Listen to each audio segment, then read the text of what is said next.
આ તરફ જામનગર જિલ્લામાં પણ ટેકાના ભાવે મગફળીની ખરીદીનો પ્રારંભ થયો છે। જામનગર જિલ્લામાં હાપા માર્કેટિંગ યાર્ડ સહિત કુલ 12 કેન્દ્રો પર ટેકાના ભાવે ખરીદી શરૂ કરવામાં આવી છે। જામનગર તાલુકામાં 19,000 ખેડૂતોની મગફળી ટેકા માટે નોંધણી થઈ છે। સૌપ્રથમ 50 ખેડૂતોને પ્રથમ દિવસે મગફળી ટેકાના ભાવે ખરીદી કરવા માટે બોલાવવામાં આવ્યા છે।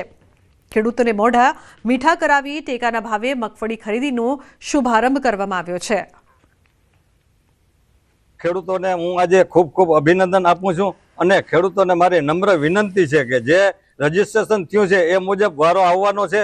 કોઈ ઉતાવળ ન કરે અને કોઈ અફવાથી કોઈ અફવામાં ન આવે અને પોતાને કાંઈ મુસીબત હોય તો માર્કેટિંગ યાર્ડ ખાતે અમારી ઓફિસે સંપર્ક કરજો જેથી એનો યોગ્ય નિર્ણય આવી શકે।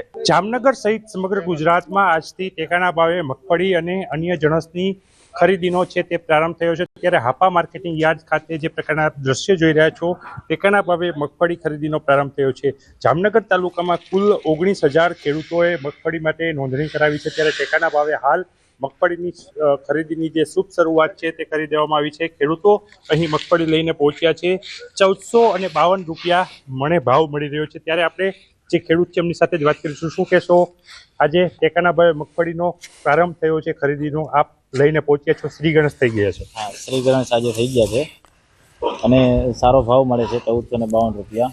હું સરકારનો આભાર વ્યક્ત કરું છું કે કપરી પરિસ્થિતિમાં માવઠું કે વરસાદ કે આ રીતના કોઈ સરકારે જે કેન્દ્ર ચાલુ કર્યું છે એનો આભાર વ્યક્ત કરું છું। કેટલી મગફળી તમારી લેવામાં આવી છે આજે?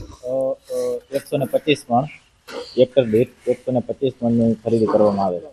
125 મણ હેક્ટર દીઠ ખરીદી છે તે શરૂ થઈ ચૂકી છે। આજથી ટોટલ 12 કેન્દ્રો ઉપર સમગ્ર જિલ્લામાં આ ખરીદી છે તે થનાર છે।